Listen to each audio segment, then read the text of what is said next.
কান একটা কম দিলাম, কিন্তু গরিব তোর একটা হাত কম দিলাম, একটা আঙ্গুল কম দিলাম, এরকম করছেন? ধনী গরিব সবার শরীরে একই জিনিস, কোনোটা কম আছে? সবাই সমান দিচ্ছে কিনা? আল্লাহ কি বলছেন যে ধনী, তুই তোর ক্ষমতা বেশি, তোর একটু চোখ দুগান জায়গা থাকে, তুমি এরকম করছেন? সবাই বন্টন করার ক্ষেত্রে ইনসাফ করছেন? হ্যাঁ, দেখেন পুরুষ লোকের দাঁড়িয়ে উঠে, মোষ ওঠে, মহিলাদের ওঠেন। এটা কার ক্ষমতা? আল্লাহ। হ্যাঁ, আল্লাহ। দেখছেন?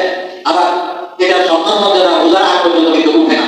যখন আপনি বুঝবেন তখন আপনার দাঁড়িয়ে উঠবো, মোষ উঠবে, যে আমি একজন পুরুষ। ঠিক আছে? হ্যাঁ, দাঁড়িয়ে হচ্ছে পুরুষদের সৌন্দর্য। এখন নারীদের যদি দাঁড়িয়ে উঠতো তো সুলভ হয়ে যাবে, গ্যাস মারলে তো দাঁড়িয়ে